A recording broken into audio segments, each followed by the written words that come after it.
आज की दुनिया यानी मतलब से भरी हुई दुनिया। अब वो जमाना नहीं रहा जो पहले था। दौर बदल गया, पसंद बदल गई। उस पुराने जमाने के बच्चे बड़े हो गए। इंसानियत धीरे धीरे कम होती जा रही है। आज यदि किसी का सड़क पे एक्सीडेंट हो जाए तो लोग सिर्फ तमाशा देखने लग जाते हैं। यूँ कहूँ तो बहुत ही कम लोग मदद करने आते हैं। ये दुनिया कितनी खुदगर्ज हो गई है, कितनी जलन और बुराई से भर गई है। सबके अंदर का इंसान मर रहा है और धीरे धीरे पनप रहा है राक्षस। कहीं अंधेरे का देवता की भविष्यवाणी सत्य तो नहीं हो रही? क्या इस पृथ्वी से अब धीरे धीरे इंसानियत खत्म हो जाएगी और छा जाएगा अंधेरा?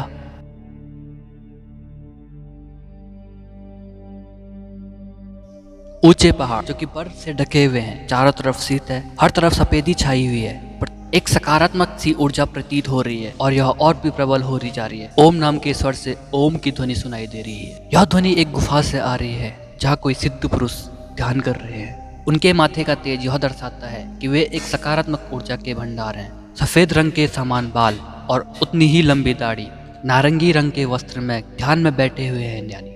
ये है 7 गुरुओं में से एक गुरु जो कि सत्य और अच्छाई की रक्षा के लिए कर रहे हैं तपस्या। इन्हें यहाँ कई बरस बीत गए। अंधेरे और सच्चाई के उस युद्ध में दोनों का काफी नुकसान हुआ। अंधेरे ने तो उसकी भरपाई कर ली, लेकिन सत्य आज भी ढूंढ रहा है अपने योद्धा को। उस युद्ध को पूरे विश्व ने देखा था।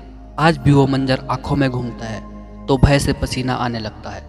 सत्य ने खोया था अपना योद्धा, एक महान योद्धा, शक्तिमान। वो मरा नहीं।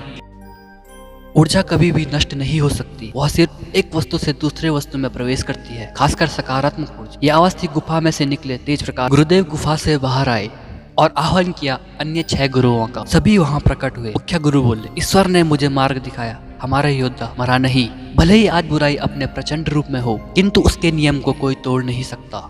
और नियम कहता है कि बुराई कभी भी जीत नहीं सकती। हाँ, थोड़ा समय के लिए हावी हो सकती है। अन्य गुरु बोले, क्या आप जानते हैं कि अंतिम युद्ध के बाद योद्धा वीरगति को प्राप्त हुआ और बुराई का योद्धा भी मारा गया था, लेकिन अंधेरे ने अपना नया योद्धा तैयार रखा था। यह सब अंधेरे के लिए आसान था क्योंकि मनुष्य में बुराई आसानी से फैल रही थी अच्छाई के मुकाबले। हम अभी भी नाकाम हैं अपने अच्छाई के योद्धा को परखने में। महान गुरु बोले, मैं जानता हूँ, मगर अब समय आ गया है कि ईश्वर के दिखाए रास्ते पर चले। आप यज्ञ की तैयारी करें, अब समय आ गया है।